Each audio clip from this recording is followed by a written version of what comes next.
ہماری ریاست ہمارا حق لگاتار اس وقت جے کے پی سی کی اگر بات کریں کیمپین چل رہا ہے. آج بھی سری نگر کے کانگریس بھون میں گاندربل کے جو تمام لیڈرز ہیں ورکرز ہیں وہ یہاں پہنچے تھے. اس وقت ہمارے ساتھ سہیل بخاری جڑے ہیں, مزید بات کرتے ہیں ان سے. سہیل صاحب, دیکھ رہے ہیں کہ ہماری ریاست ہمارا حق ایک طرف سے چل رہا ہے اور دوسری طرف ہم دیکھ رہے ہیں کہ یہاں پہ پولیٹیکل سرگرمی ہے. آج آپ دیکھیے بڑگام میں بھی نامینیشنز تھیں, آنے والا جو اسمبلی کا سیشن ہے, تو ایسا لگ رہا ہے کہ ایک پیرلل ٹریک پہ چل رہی ہے کانگریس اس وقت. نہیں, پیرلل ٹریک تو نہیں. جموں کشمیر کے عوام کی اگر سب سے زیادہ دیرینہ مانگ آج کے وقت میں کوئی ہے تو وہ اسٹیٹ ہوڈ ہے, کیونکہ یہی اسٹیٹ ہوڈ ہے جس سے ہمارے تشخص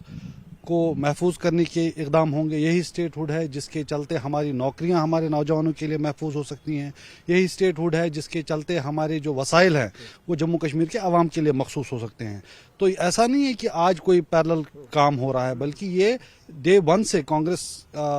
کی ایک اس کو مشن کہہ لیجئے, ایک جدوجہد کہہ لیجئے, جاری و ساری. آپ کو پتا ہوگا طارق حمید کرا صاحب جو ہمارے پی سی پریزیڈنٹ ہیں, انہوں نے ہماری ریاست ہمارا حق کا جو نعرہ دیا ہے وہ جموں کشمیر کے گلی کوچوں سے گزر کے پارلیمنٹ بھون تک پہنچا, اور یہ جدوجہد جاری ہے. اسی سلسلے کی چند کڑیاں تھیں جس کے چلتے ضلع لیول پہ ہر ضلع کے جو ہمارے ورکر حضرات ہیں, جو لیڈر حضرات ہیں, انہوں نے بھوک ہڑتال کا جو ایک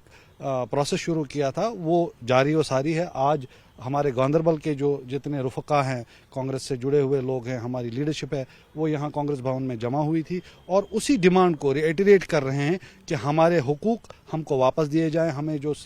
ریاست کا درجہ ہے وہ جلد از جلد واپس دیا جائے, تاکہ ہمارے عوام کی جو مشکلات ہیں اس کے ازالے کو لے کے آگے پیش قدمی کچھ ہو پائے. اور ہم نے دیکھا ابھی نگروٹا میں ایک آفر آیا تھا آپ کی جو الائنس پارٹنر ہے نیشنل کانفرنس, ان کی طرف سے, لیکن آپ نے وہ سیٹ بھی ان کے لیے چھوڑ دی ہے. دیکھیے, اگر آپ پچھلے الیکشنز کو دیکھیں تو وہاں پہ ایک فرینڈلی کانٹیسٹ ہوا تھا جہاں تک نیشنل کانفرنس اور کانگریس کا سوال ہے. تو نیشنل کانفرنس کے جو کینڈیڈیٹ تھے انہوں نے لگ بھگ 15 سے 17 ہزار کے آس پاس ووٹ لیے تھے, جبکہ کانگریس کے جو کینڈیڈیٹ تھے انہوں نے کچھ 6 ہزار کے آس پاس ووٹ لیے تھے. اب جب مقصد یہ ہے کہ فارمیڈیبل چیلنج بی جے پی کو دیا جائے, بی جے پی کے سامنے ایک زیادہ مضبوط دعوے داری رکھی جائے, تو لاجیکل تو یہی بنتا ہے کہ جو نیشنل کانفرنس جنہوں نے 16-17 ہزار ووٹ لیے ہیں وہ وہاں خود رہتے. تو اسی کے چلتے ہم نے کہا ہے کہ بہتر یہی رہے گا کہ نیشنل کانفرنس کا ایک کینڈیڈیٹ وہاں رہے. اور ابھی سی پی ایم کے سینئر لیڈر طارق حمید صاحب ہیں, ان سے ملاقات ہوئی, ان سے بات ہوئی,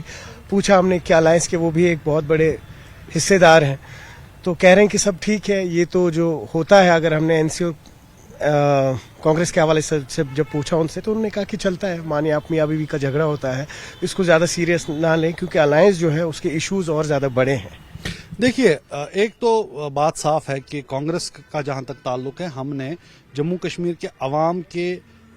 تحفظ کے لیے, یہاں کے حقوق کو پامال ہونے سے بچانے کے لیے قربانیاں دی ہیں. اور نہ صرف جموں کشمیر میں بلکہ پورے ملک میں آپ دیکھیں کہ ہم نے ایک پیوٹ کا رول ادا کیا ہے اس آئیڈیالوجی کے خلاف جو جدوجہد لڑائی ہے, جو ملک کو تقسیم کرنے کی آئیڈیالوجی ہے, جو ملک کے عوام سے ان کے حقوق چھیننے کی آئیڈیالوجی ہے, جو ملک میں بدحالی لانے کی آئیڈیالوجی ہے. تو جموں کشمیر بھی اسی کا ایک حصہ ہے. یہاں ہم نے جتنا ہم سے ہو پایا, جتنی قربانیاں ہم سے مانگی گئی, ہم نے وہ سب دی. نو ڈاؤٹ کہ چند ایک مراحل ایسے آئے ہیں, جیسا کہ آپ نے ذکر کیا کہ راجیہ سبھا کا الیکشن ہے,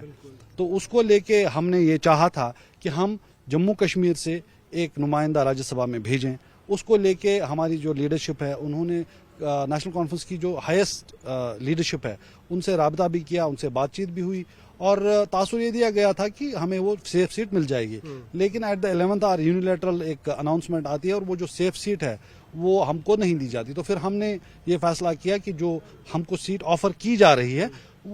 وہ ہم کو ایکسیپٹیبل نہیں ہے. ظاہر سی بات ہے, پرسپشن کی لیول پہ اگر آپ اس کو دیکھیں تو کوئی اچھی بات تو نہیں ہے, لیکن چونکہ معاملے بہت بڑے ہیں, لڑائی بہت بڑی ہے, تو ہم پچھلے جیسا کہ میں نے کہا کہ ہم پہلے بھی ایک لارجر کاز کے لیے کھڑے رہے ہیں. آج بھی ہماری پریورٹی جموں کشمیر کے عوام کے حقوق, ان کی آئیڈینٹی کو پروٹیکٹ کرنا, اور پورے ملک میں Rashtriya Swayamsevak Sangh B J P کا جو تانڈو چل رہا ہے, لوگوں کو ایک دوسرے سے جدا کرنے کا اور نفرت پھیلانے کا, بدحالی کی طرف لے کے جانے کا ملک میں, اس لڑائی میں ہم لگے ہوئے ہیں.